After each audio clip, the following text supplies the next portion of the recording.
agradecemos a todos su presencia. Se queda con ustedes Josep Yo, el autor de La falsa izquierda del emperador. Bienvenido, Josep. Gracias. Un aplauso.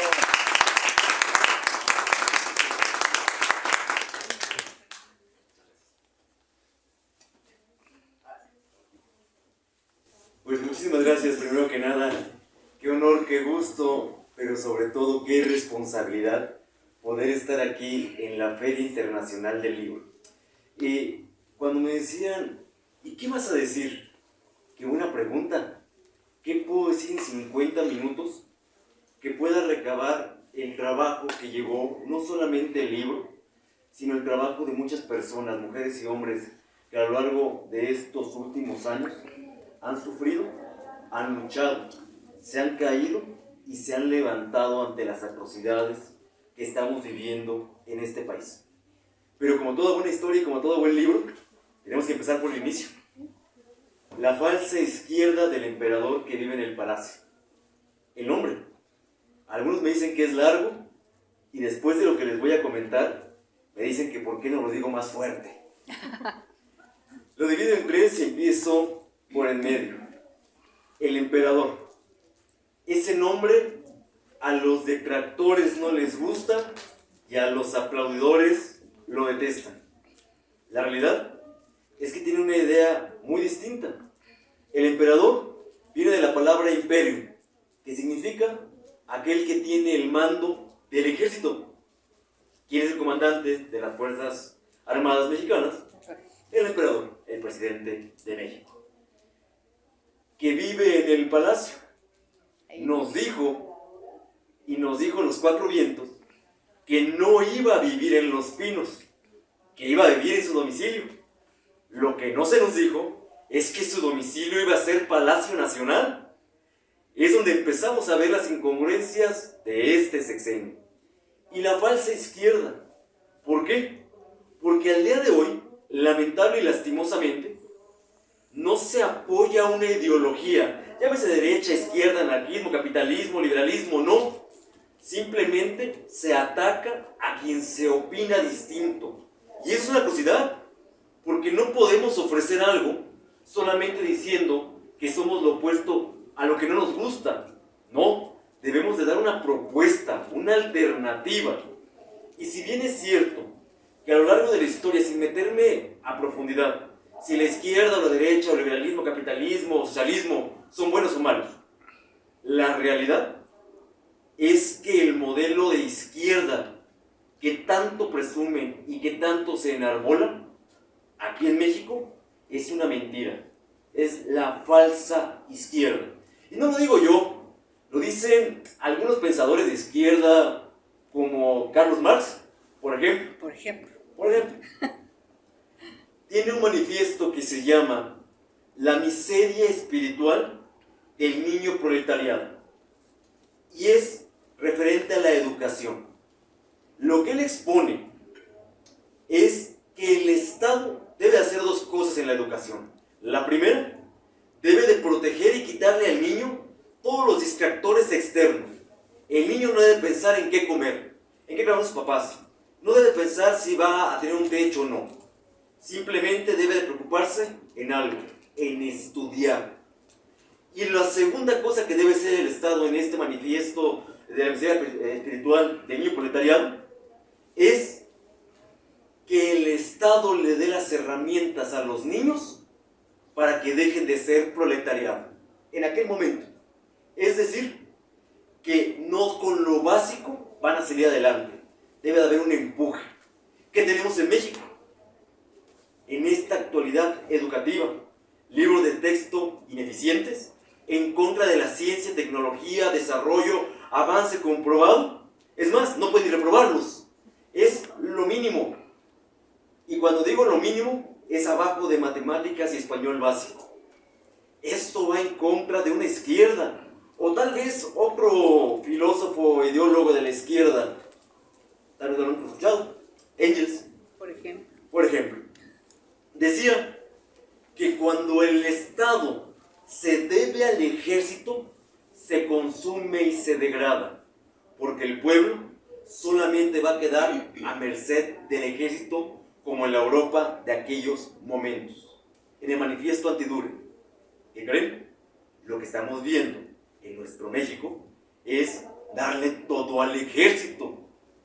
Entonces, no podría entenderse cómo alguien que se manifiesta, se dice de izquierda, va en contra de los propios principios, postulados e ideología de quienes crearon la izquierda. Pero aún así, se presenta o se presentó ante todos nosotros en una historia que solamente podría ser emulada también por México, con Antonio López de Santana, aquel que decía defender a México y enarbolaba su figura y su estirpe. Lamentablemente lo llevó a niveles de locura, donde él decía que encarnaba al pueblo, al Estado y a la nación. Él era el pueblo, él era México. Hace 3 años, los senadores de Morena ocuparon las mismas palabras. López Obrador encarna al pueblo, al Estado y a la nación. ¿Con qué atrevimiento viene a decirnos que él representa lo que es México, cuando lo último que está pensando es en México? Este libro justamente así comienza, haciendo un camino a cómo llegó al ascenso del poder, que sí, se juntaron varios factores, un desencanto, un enojo, un encono de la relación que se veía, y de la cual todos somos conocedores. Nadie quiere regresar a eso. Pero ¿en qué momento los agravios del pasado se convirtieron en justificante de los grandes agravios del presente? Que antes existió la estafa maestra y hoy existe Segalmex. Que antes había desvíos del IMSS, hoy el IMSS Bienestar solamente es la bolsa y la caja chica para aquellas personas que son amigos, compadres, hermanos o amigos del hijo, ¿por qué no? Esta es la realidad que estamos viviendo al día de hoy. Pero hay instituciones, hay leyes. Afortunadamente, aunque nos diga o nos quiera decir, al diablo con sus instituciones. Y no son las suyas o las mías. Son las instituciones de México. Lo que tanto trabajo ha costado. Donde la democracia sufrió en 1988 y se creó el IFE, donde las reformas estructurales lograron perfeccionarlo y todavía le faltará, pero es ir hacia adelante, no intentar desaparecerlo, transformarlo en INEC, ponerle un moñito y decir que ahora es la democracia del bienestar. No, es cosas que nos ha costado a todos los mexicanos. Pero justamente cuando el INE dice y exclama que hay que tener un piso parejo, porque en su momento él es lo que pedía, un piso parejo, él se pone en contra del propio INE y dice: no, ellos me quieren callar, yo tengo mis opiniones y no me deben de coartar mi libertad de expresión. Los aplaudidores y fanáticos le dicen que está bien, que en esa conferencia matutina diaria conocida como la mañanera es donde el emperador nos dará a conocer a los mexicanos la información más relevante para que todos la sepamos. Abril de 2021. 3 días. 3 días tardó para que nos diera una muestra clara de a qué nivel había llegado. Nos puso lo que seguramente a todos los mexicanos necesitábamos escuchar y saber. A Benito Bodoque con Don Gato y su pandilla. ¿Por qué? Porque aquel que le dio voz a Benito Bodoque lo apoyó en 2018. ¿Y eso en qué beneficia a los mexicanos? Dijo después que iba a hacer cambios en el Palacio Nacional. Todos quedamos expectantes de qué cambios. Tratar de mejorar a la secretaria de Gobernación en turno, tener movimientos estructurales en la Secretaría del Trabajo, Educación, Seguridad. No, el cambio fue mover, y disculpen si se me escapa una risa, mover unos jarrones de la época de Maximiliano, porque, y cito, estaban enfrente de un cuadro del presidente Juárez y hay que moverlos, porque no se vaya a enojar el presidente Juárez y él no se merece eso. Eso es lo que nos da a conocer. Que la risa, el levantamiento de ceja y la incredulidad es presente, sí, sí lo es. Y duele, duele mucho. Duele cuando hay madres desaparecidas, de jóvenes, hombres y mujeres desaparecidos, que les dan de regalo de Día de las Madres palas para que vayan a buscar a sus hijos. Ya no vivos, solamente los restos. Que cuando el nivel de desaparecidos y muertos en nuestro país es el más grande de la historia, ¿qué se dice a los mexicanos y a las madres? Que todo está resuelto, porque el 10 de mayo les llevó a Eugenia León a cantar. Que cuando hay una crisis, de verdad crisis, y un jalón de orejas de Estados Unidos, no hacia México, hacia él, salga con Chicoche y uy, qué miedo. Los Tigres del Norte, Vicente Fernández, Calle Crece, su esposa. ¿Por qué? Porque pues había que ponerla. Es lo que México se merece. México se debe de hacer estas observaciones. México debe levantarse y tener clara la visión de un país que, si bien es cierto no era perfecto, pero no quería ir hacia atrás. Y por el contrario, muchas de esas personas que votaron porque jugaron con su esperanza y fueron traicionados. Porque no creo que ningún padre de los niños con cáncer y que han tenido desabasto hayan votado por esto. No creo que ninguna madre trabajadora haya votado porque desaparecieran las estancias infantiles. Que ningún padre de familia hubiera votado por desaparecer el seguro popular. Que los trabajadores del SAT hubieran votado porque fueran los primeros despedidos. Que el INE, los trabajadores del INE, hubieran votado porque se destruyera el instituto. O los trabajadores del Poder Judicial porque fueran por sus fideicomisos, su esfuerzo, su ahorro. Ninguno de ellos votó por eso, seguramente. Votaron por la esperanza. Y este señor, emperador que vive en el palacio, lo ha tenido amurallado en contra de, en sus palabras, los conservadores, los golpistas o las conservadoras, las feministas. Tan claro como esto del presidente más feminista de la historia, dicho por su gabinete. Obviamente, si no son ellos, ¿quién más les va a aplaudir? Y llegamos así a un entorno donde el chiste se convierte en tragedia.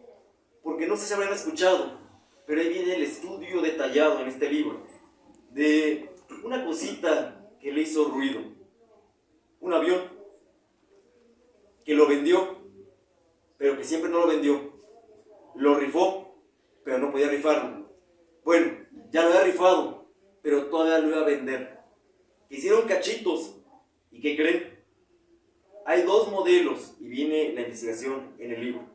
En el primero, los mexicanos perdimos 222 millones de pesos. En el segundo, perdimos más de 400 millones con la rifa, con la organización de la rifa y con todo el gasto que se hizo para mantener el avión, que nunca se ocupó. Peor aún, ¿a dónde llegará esta tragedia y locura? Que una escuela en Ocotingo, Chiapas, obtuvo uno de los cachitos que pues acreditaba un premio en efectivo.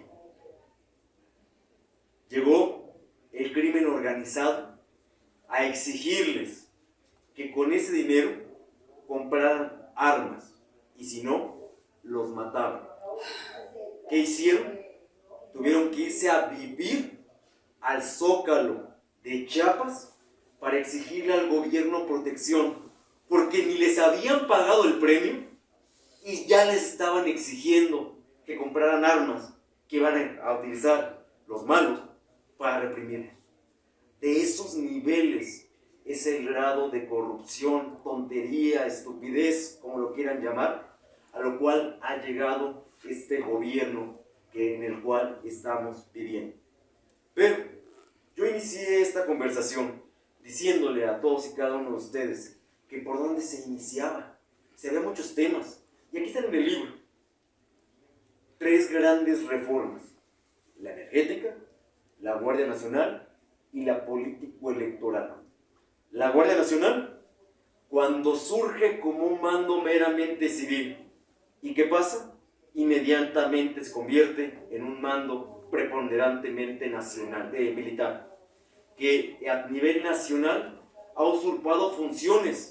Ya tenemos aduanas manejadas por el ejército, ya tenemos aeropuertos manejados por el ejército, aeropuertos construidos por el ejército, el Tren Maya, la empresa de los, ¿cómo se relaciona todo tan tontamente? La empresa que iba a rentar para los 15 años, eventos, bodas, el avión presidencial de Almada, Olmeca, Maya, Totonaco y creo que Tarasco, si mal no recuerdo, que la crearon y le dieron recursos hasta el día de hoy.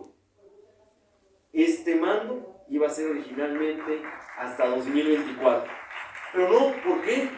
Hay que hacerlo aún más largo, hasta 2028. ¿Por qué? Porque quieren y porque pueden, porque todavía los mexicanos no habían entendido, la mayoría, de que esto no es jugarnos un futuro, es jugarnos un presente de lo que estamos viendo en esta actualidad. Un presente que duele, que hiere, que lastima, que daña.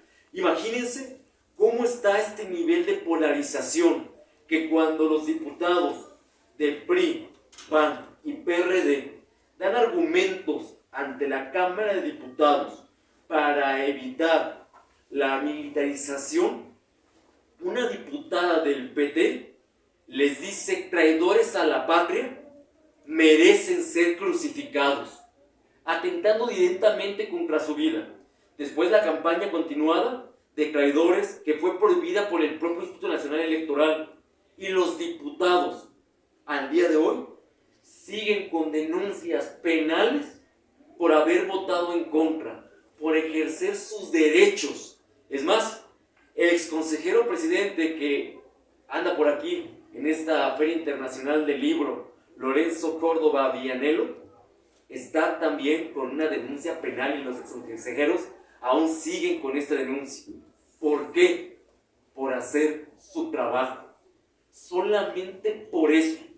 Llevamos reforma a la Guardia Nacional, reforma eléctrica, donde celebramos con bombo y platillo todos los mexicanos, porque así tenemos que hacerlo, que se nacionalizó el litio, que ya era nuestro y estaba nacionalizado. Ok, pero vamos requete bien, ¿verdad? Porque Pemex ya es suficiente, porque la CFE no tiene pérdidas, porque podemos dar un avance a las energías limpias, o porque dice que los aerogeneradores se ven mal y afean el paisaje. Donde en el estado de donde vengo, Hidalgo, y no es broma, y aquí viene, él dijo que son el tipo de tecnologías que son las que impulsan y las que quiere impulsar. El Trapiche, un molino con una mula como motor principal, dicho por él. Eso es la reforma energética. A eso nos quería llevar. A eso es el futuro que ve para nuestra nación. Un futuro mediocre, resignado en esa mediocridad. Pues yo digo que sí, eso es lo que él ve. Nosotros vemos solamente la mediocridad de una persona que le queda tan pequeño Palacio Nacional, México y la sociedad mexicana. Y por último, la reforma político-electoral. Desaparecer el Instituto Nacional Electoral porque son malos. ¿Por qué? Porque son malos. Porque ¿qué no ven? Que el año pasado tuvimos elecciones en Oaxaca, Quintana Roo, Tamaulipas, Hidalgo, Durango y Aguascalientes. El mismo día, Morena ganó 4 de esas 6. Y ahí sí funcionó el INE. Pero donde perdió ese mismo día, que fue Aguascalientes y Durango, salieron a decir que les habían hecho fraude. Entonces no están defendiendo a la democracia, se están defendiendo a ellos, sus intereses, y la palabra que más ocupan como si fuera algo sencillo: sus privilegios. Les duele, pero ellos son los privilegiados al día de hoy y se sirven con la cuchara grande. Esto es la falsa izquierda del emperador que vive en el palacio. Aquel que no importa de dónde vengas, no importa cuántas casas tengas, cuántas denuncias, si eres violador o no, si has tenido usurpación de funciones, desvíos, señalamientos, incluso estuviste en la cárcel, no pasa nada. Si me apoyas a mí, quedas con un manto de impunidad. Impunidad que sigue afectando a cada uno de los mexicanos. Entonces, ya tuvimos el por qué es la falsa izquierda del emperador que vive en el palacio, el tema de sus mañaneras, del cual no se encuentran ni pies ni cabeza, con el tema, iba a enumerar las canciones y cada una de ellas, pero de verdad son bastantes, solamente me quedo con la del necio, y no por lo que dice la canción, sino porque el título, como lo dice él, le queda como anillo al dedo. Pero cuando vemos investigaciones realmente de calidad, de gente especializada, y aquellos que hemos tenido la inquietud de poder hacer una recolección de datos, como por ejemplo lo del desabasto de medicamentos, de esta manera como viene en el libro, o peor aún, y solamente se los voy a decir de muy rapidito para no quitar mucho tiempo de ese tema, el estrepitoso, desastroso y maldito manejo de la pandemia. Simplemente, viene más explicado, pero simplemente les voy a dar dos datos. 23 de diciembre de 2021, Palacio Nacional, López-Gatell anuncia que a partir del día siguiente, como regalo de Navidad, se va a empezar a inyectar o a dar las dosis contra el COVID a las personas más vulnerables a nivel nacional. 24 de diciembre de 2021. Realmente la campaña de vacunación inició en algunos estados a mitades de marzo 2022. ¿Cuál es el problema? Finales de diciembre, enero, febrero y mitad de marzo fue donde, de acuerdo a sus datos, fue el mayor número de muertos en México. Es decir, nadie sabría que esas personas si se hubiesen salvado o no. Me queda claro. Pero a esas personas se les negó la oportunidad de luchar por su vida.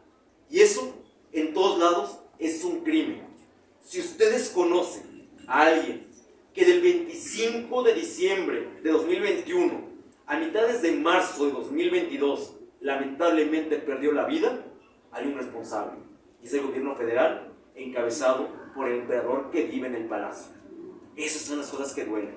Entonces, poco a poco se fue recolectando y haciendo más grande esta bola de nieve para poder llegar a esto, a este ejemplar, a esta obra, que afortunadamente se ha llegado con el apoyo de todos ustedes.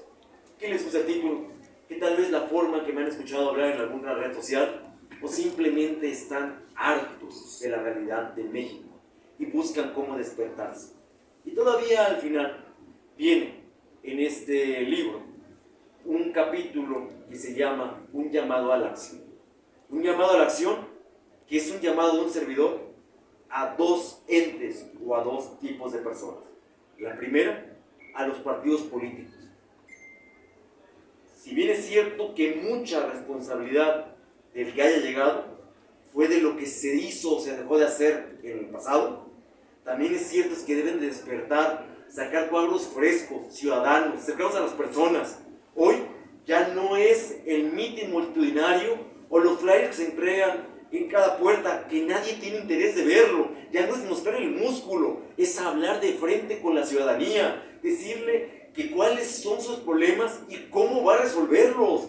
Es tener un contacto directo, pero no de aquel que se sienta o se pone en un banquito como inalcanzable, sino por el contrario, del ciudadano de a pie, el vecino, el amigo, el que sabe perfectamente lo que le duele a la ciudadanía, porque también le duele a él. Eso es lo que necesitan hacer, cambiar y dar un giro de tuerca, hacerse más ciudadanos, porque al fin y al cabo de ahí salieron, y todos los partidos, sus objetivos es que sean un partido ciudadano. Entonces, pónganse las pilas y háganlo.